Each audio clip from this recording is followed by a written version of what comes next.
Today we're talking about the campaign to make partnerism mainstream. This is a campaign to promote partnerism, which is synonymous with partnership systems, which is Rion's work of the last 35 years. Those words are now interchangeable.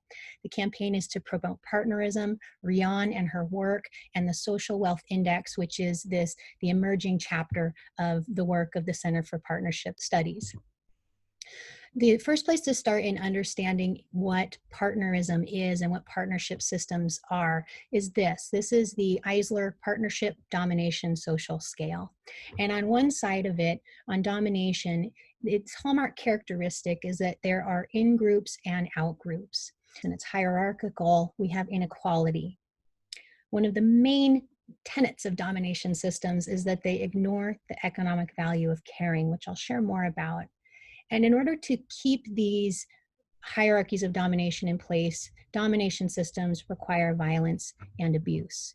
To say a little bit more about this, the in-groups and out-groups of domination are about seeing ourselves as divided. And if we look at the family system, the very first category that we humans are taught is based on mom and dad. Or dad, mom. But in the quote unquote traditional family, it's mom and dad. And for the last 6,000 plus years of patriarchal systems, the vast majority of societies have taught that men are superior to women. And in that is the in-group and out-group that children learn, which then makes them see other in-groups and out-groups, such as races and religions and any other category, right, left, that you could create. So when we look at the family system and what that implication is, it translates to when a child grows up seeing one group as superior to another, and they grow up learning that dad knows best, and if you don't do it, you're going to get spanked or beaten, and we live in a state of fear. Those kind of adverse childhood experiences create the context for us to have political and economic systems where there's domination. And those domination systems require rigid rankings. And those rigid rankings are maintained by force, fear, and violence. And so when you see that question of that old bumper sticker from like the 70s and 80s, why is it that we can afford weapons of war, but we have to do bake sales for books? It's because our current systems are oriented towards domination. And the way that we maintain those systems of power is through violence. On the third point here, you can see that it's an uncaring economics that ignores the human and environmental costs of business. And what that means is that we don't value caring for people and caring for planet as much as we value economic growth. Looking at the fourth point, and I'll talk more about this a little bit later, current economic systems which are oriented towards domination only account for part of our economic systems. Economic sectors. And in these systems, the winners take all at the expense of nature and people who are not the winners. Last thing to say on domination systems in this very brief overview is that because domination systems exist, we experience these periods of progress where we see more equality, more liberty, more freedom of expression, more creativity that is flourishing for humanity. We see a pullback to a period of regression, and that's what we're in currently. That is why we're seeing a rise of authoritarianism, because for many generations now, we've had a lot of progress moving towards equality. On the other side of Rion's partnership domination social scale are partnership systems. Under partnership systems, everyone matters. Everyone. There's no different categories that are superior to others. And there's a distinction here in hierarchies of actualization, which is a word that Rion coined. Hierarchies of actualization say that we do still have parental to child relationships. We do still have CEO to company or manager to team members, but those relationships are focused on supporting, nurturing, and caring the people who we're overseeing. So that's a hierarchy of actualization as differed from a hierarchy of domination where the whole point is to keep somebody down. When we have partnership systems and we're oriented towards partnership, we have an increase in expression and in liberty. We see equality in gender and race.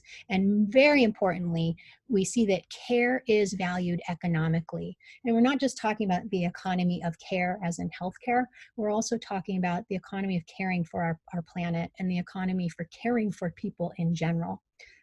All of this results in human flourishing and greater creativity. So to recap, hierarchies of actualization, not hierarchies of domination. We see equality in different categories of people. We see in our government and our economy caring policies. And those are based on accounting for the value of caring and nurturing. And a little bit later today, we're going to hear from Rian and Najm Rahim talking about the Social Wealth Index and how that's a new metric for measuring and valuing caring for people and planet. Partnership systems are focused on building a caring economy of partnerism, and free markets are an important part of that, but we do also want them to be focused on accounting for things like negative externalities and things that take and harm life. Partnership systems account for all of the economic sectors, which I'll share about in a moment. And lastly, partnership systems, because there is an emphasis on caring and because we see the value and dignity in human life, we invest in human capacity development.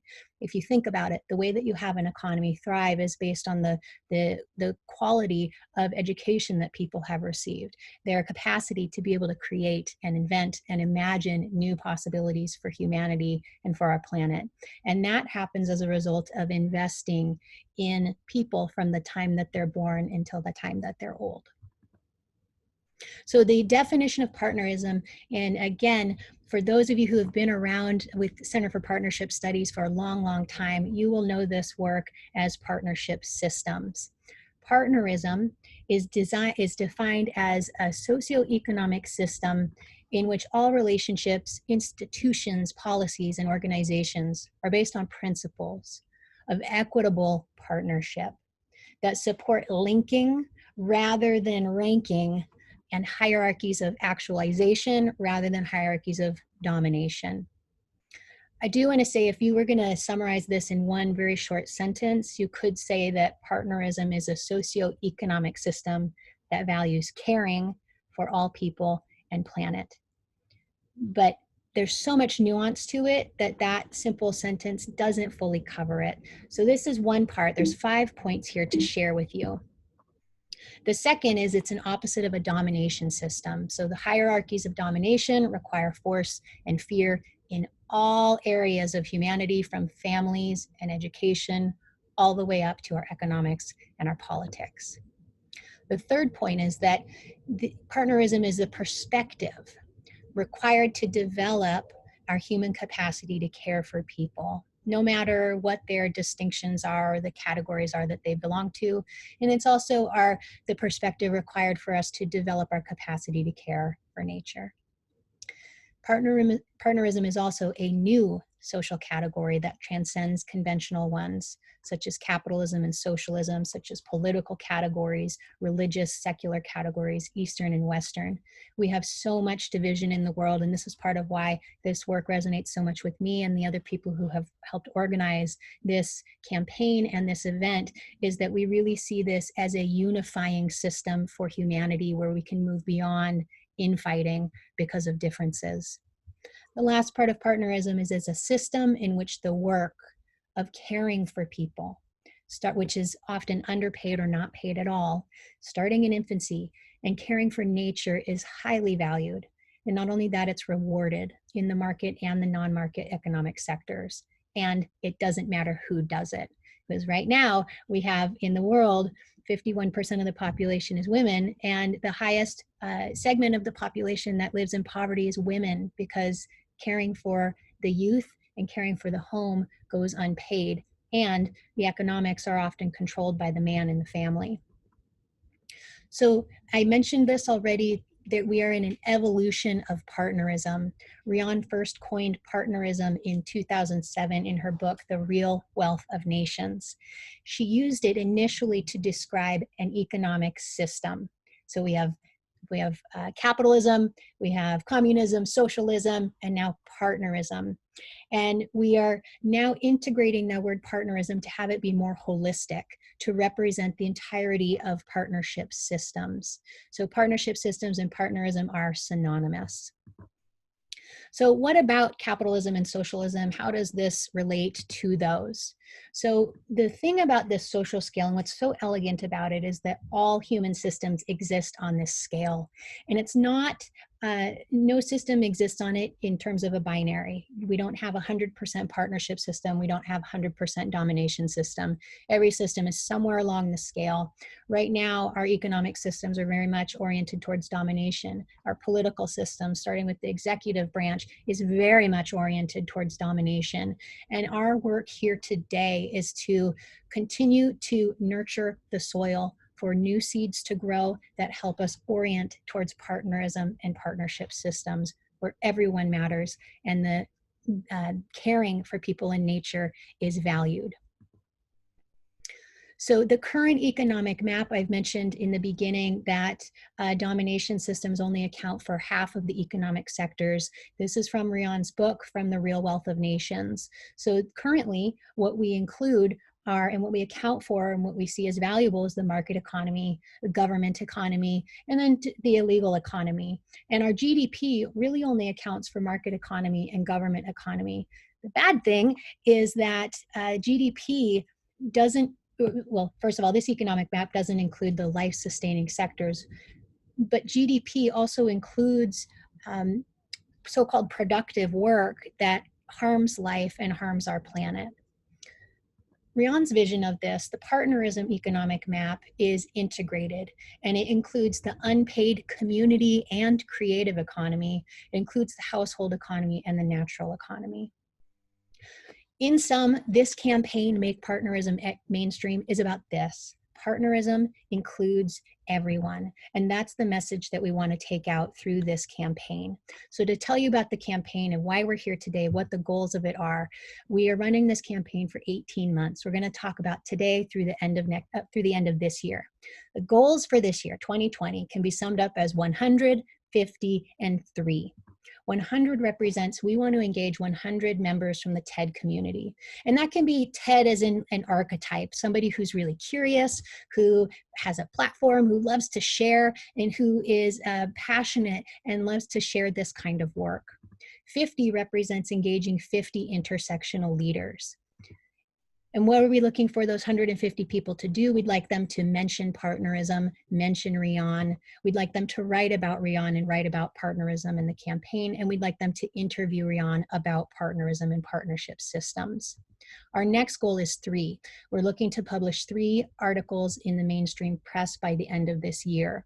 In addition, but wait, there's more, because we like bonus goals. We added on one more, which is we're looking to book 10 interviews, whether those are podcast, written, radio, TV, news. We're looking to book 10 interviews across October, November, December.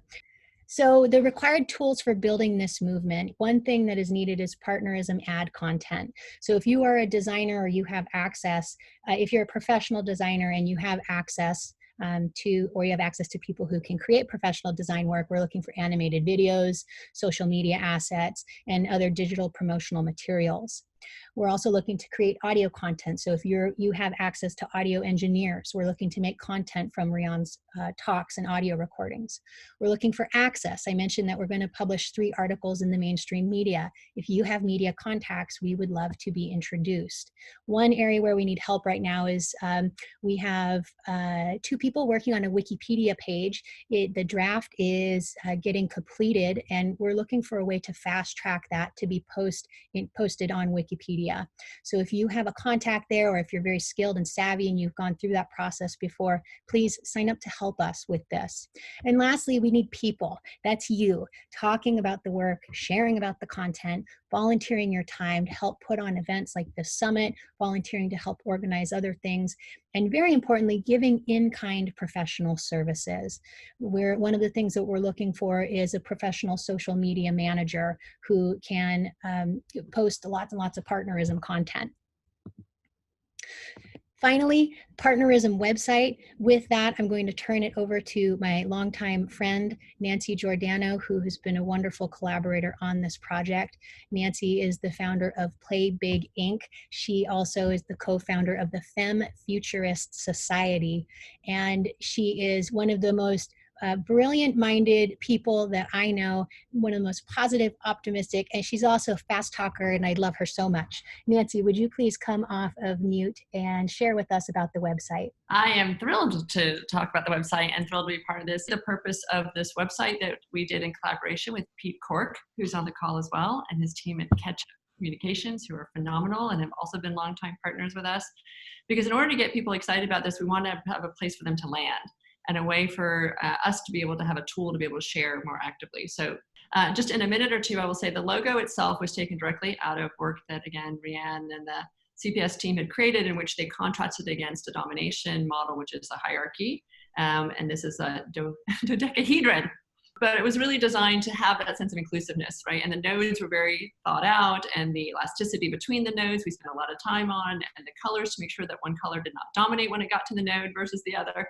So it was very intentionally designed to be evocative and a good representation of what we feel like partnerism looks like. And then it also has this dynamic energy. And so on the site, you will start to see eventually those nodes and the construction of them start to move and morph, because this idea is that we are all in a dance together around this.